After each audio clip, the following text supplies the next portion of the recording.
Welcome back to the morning show here on Arise News. I'm Biola Labi. Welcome back. I'm Veronica Decker. Hello.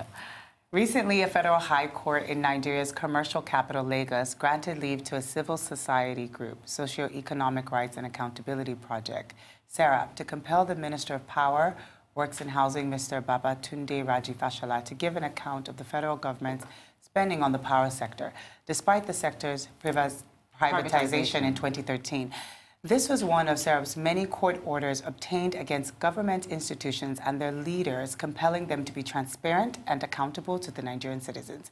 Although SERAP is not the sole crusading civil society group in the country, it stands out as the group that has been the most unrelenting about speaking truth to power, in the face of widespread opacity in Nigeria's government institutions. Here to speak on the resistance it has encountered getting information from elected and appointed leaders, the landmark court rulings that have helped to deepen Nigeria's democratic space, and why it remains unshakable in entrenching transparency and accountability in government institutions, is the Executive Director of SERAP, Mr. ADOTUNBO MUMUNI. Welcome to the morning show. It's a pleasure. Thank you for having me. It's great to have you on. So for people at home that have never heard about SERAP, tell them a little bit about what SERAP does. Thank you very much. SERAP is an NGO. We promote transparency and accountability, and that led us into promotion of issues relating to anti-corruption. We have 3 methods by which we work.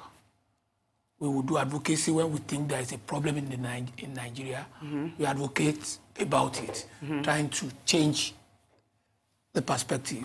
Sometimes we do publications, and finally we go to court. Because in SERAP, we are body of lawyers, and a lot of very well-known lawyers support us in our work.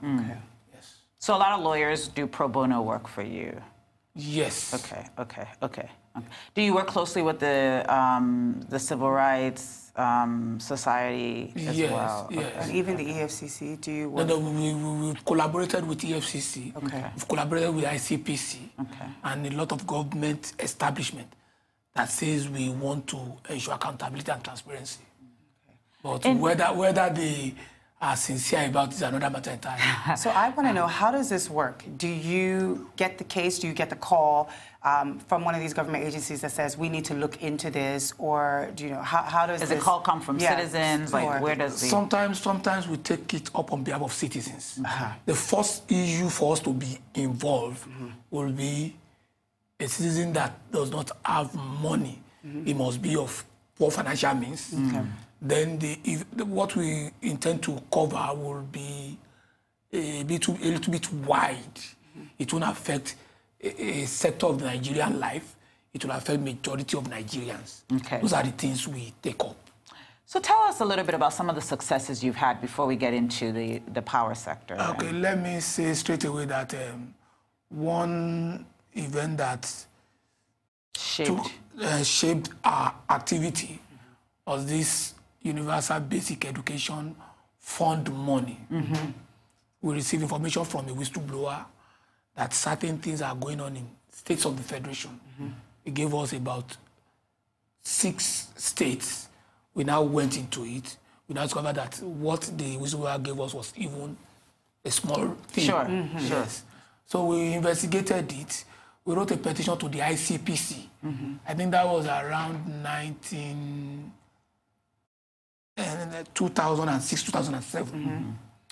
We wrote a petition, and then the ICPC investigated our petition and reported to us that indeed the sum of about 58 billion naira had been mismanaged, stolen from Nigerian.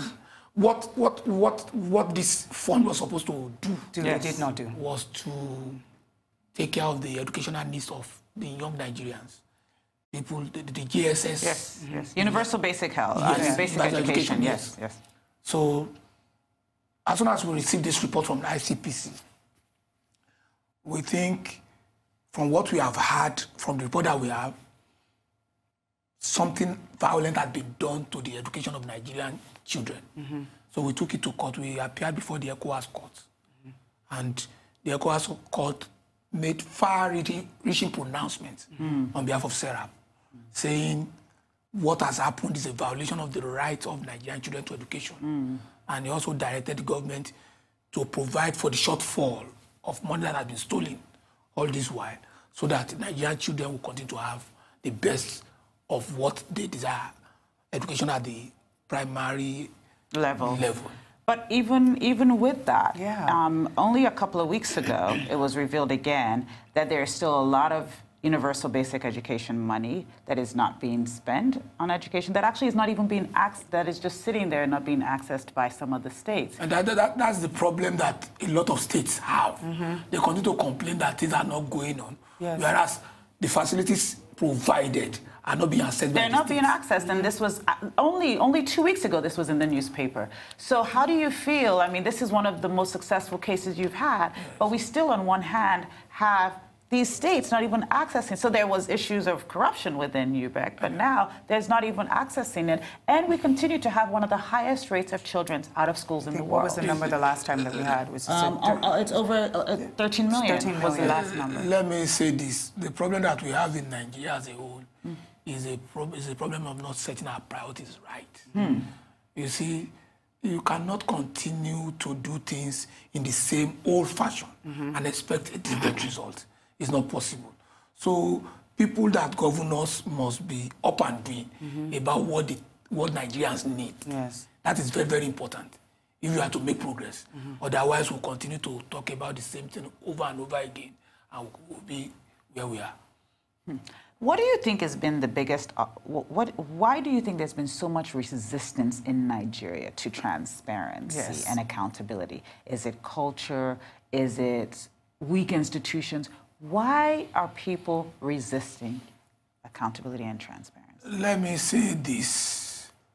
I think the problem belongs to most Nigerians. Let me give you a scenario. Nigerians, we have this kowtowing to power. We don't want to speak the truth to power. Is that a culture issue? Because there's so much deference in our culture. No. Let me divide Nigeria into two broad parts now. Okay. The North and the South. In the South, we are not used to obeying people willingly. When you do things that we think is against the grain of societal behavior, we take you up. Remember the Aba riot in 1929? Sure. Women. So you can't say in the South we have been used to sitting complacently. In the North, culture, religion has the effect. Islam says, obey God and his apostle and those charged with authority among you. If you define anything among yourself, refer it to Allah. That is the Islamic perspective, and that is what we know operates in northern Nigeria. But the truth of the matter is that if we, as a people, we decide to challenge constantly and demand accountability from those who lead us, they will listen.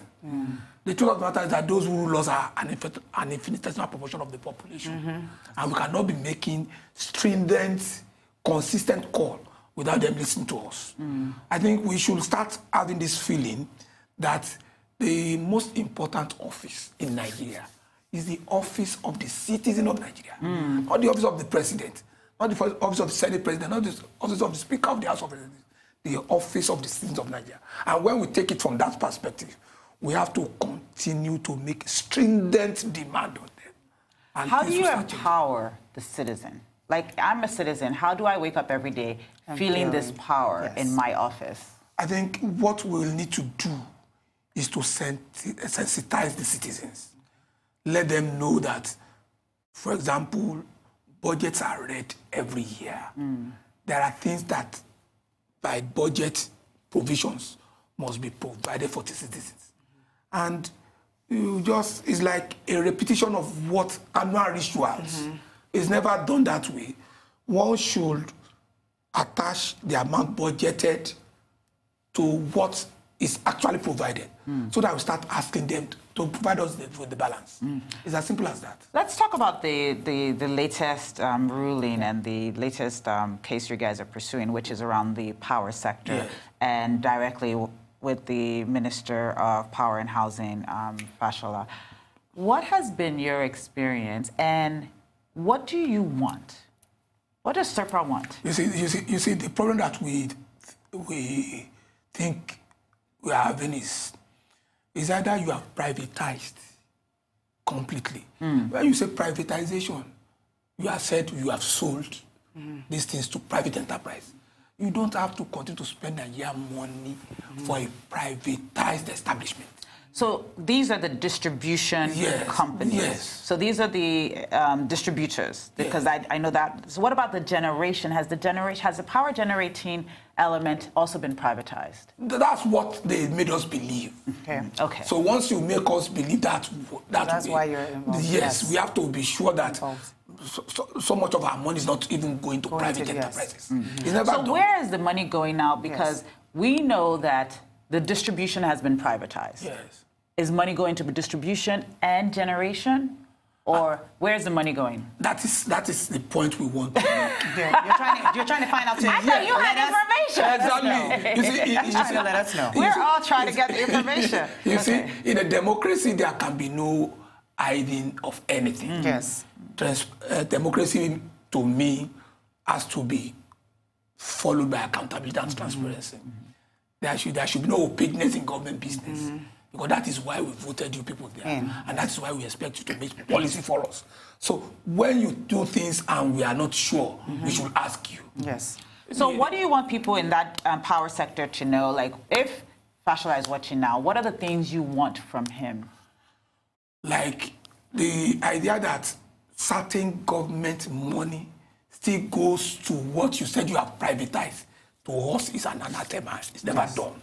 Once you said you have privatized, leave them to run their... Because, you see, what the impression they give, those people who bought into government establishment that have been privatized is that they are having the best of bargains. But most of them don't even have the money to go into what they said they will be doing. Because, for example, when you privatize, you are supposed to bring money into it so that the things becomes effective.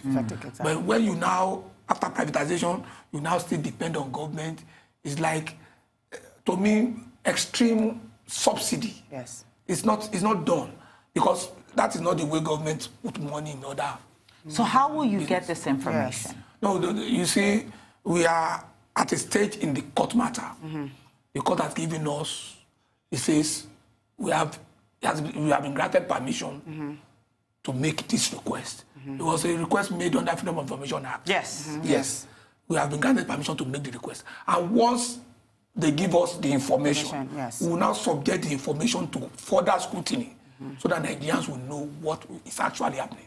Okay. So that's what you're doing in the power sector. Yes. What other sectors are you trying to shine the light of transparency and accountability on? The truth of the matter is that all aspects of Nigerian life, especially matters of bread and butter, water and roads.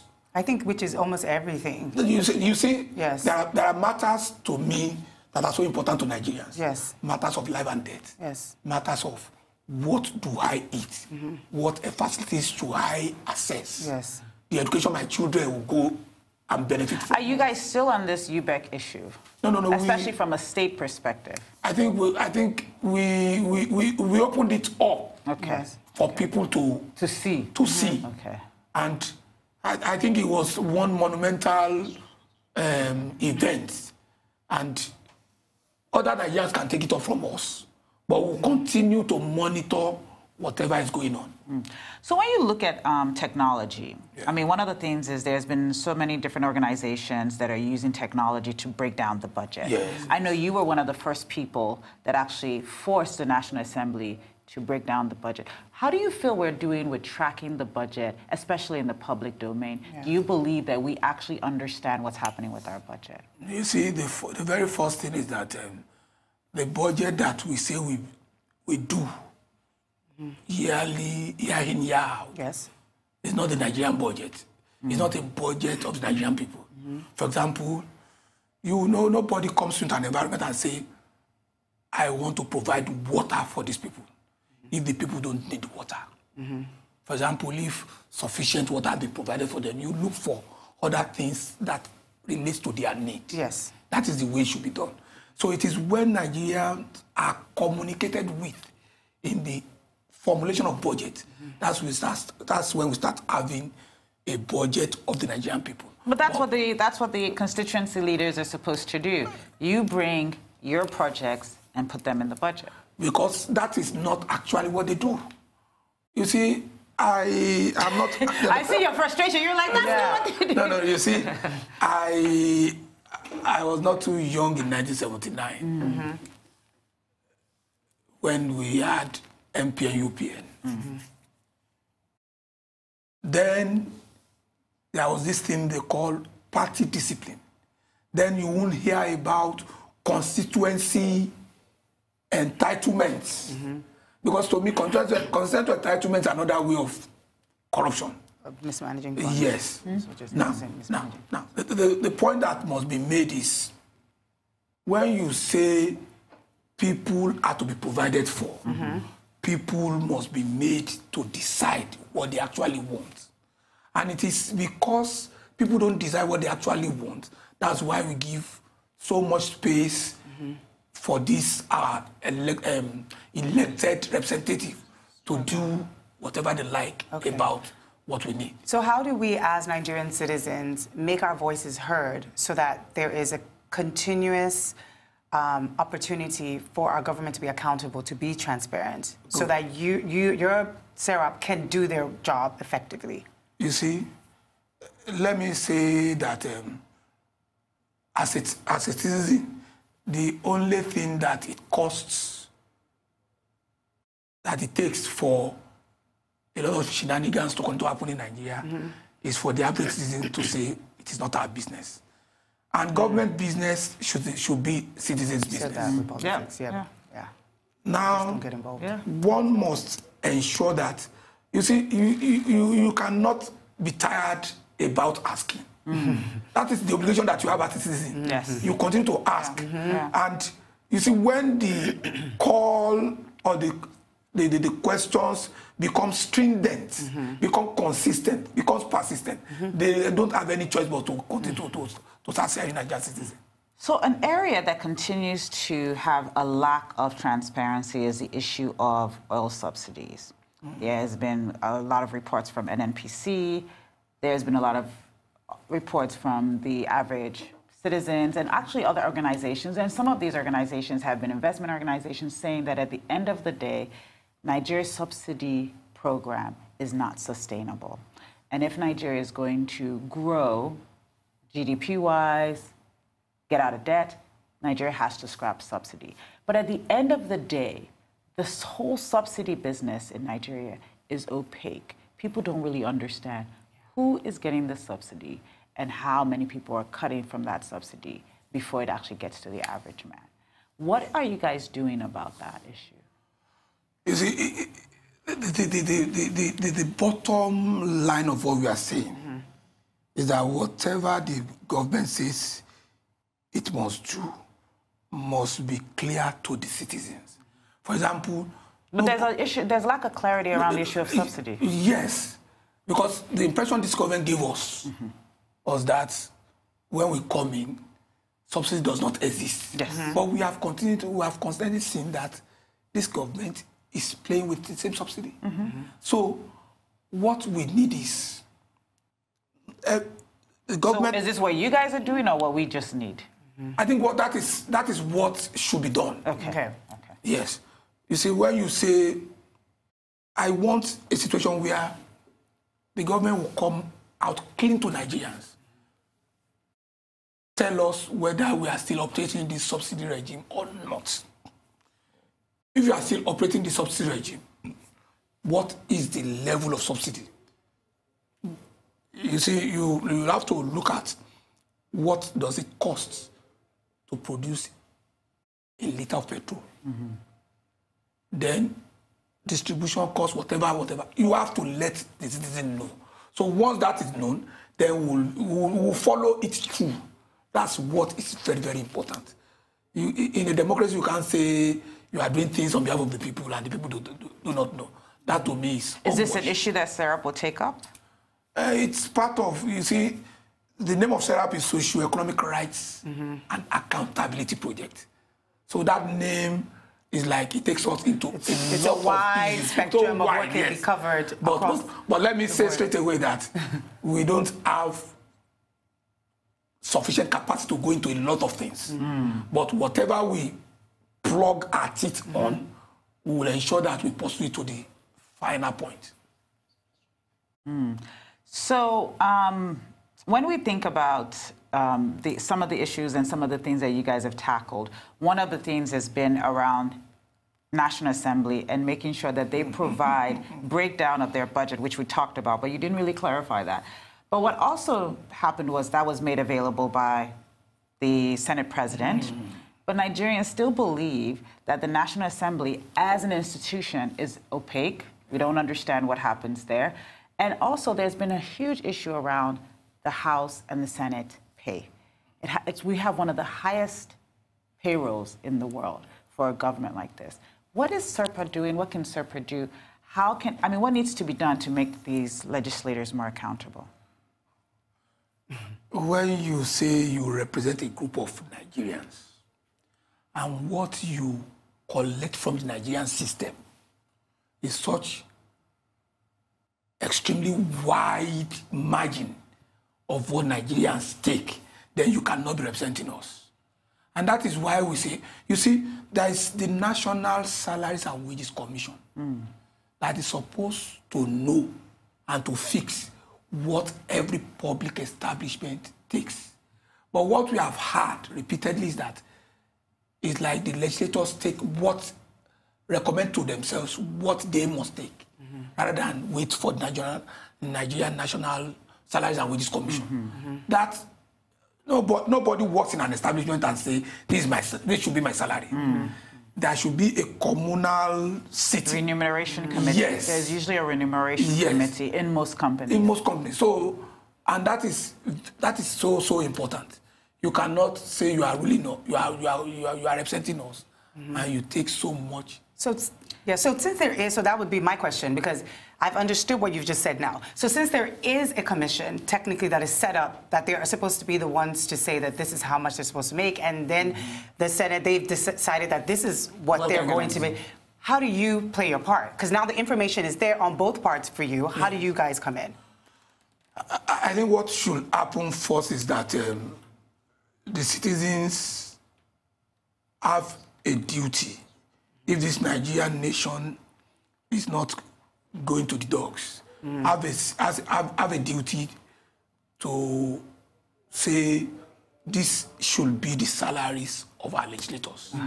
Nigerians are not wicked. But you see, I don't think there is problem with resources. The problem that I think we have generally is the distribution of the resources. Yes. Thank you. And setting our priorities right. Education has to be tackled, health has to be tackled, infrastructure has to be built around the nation.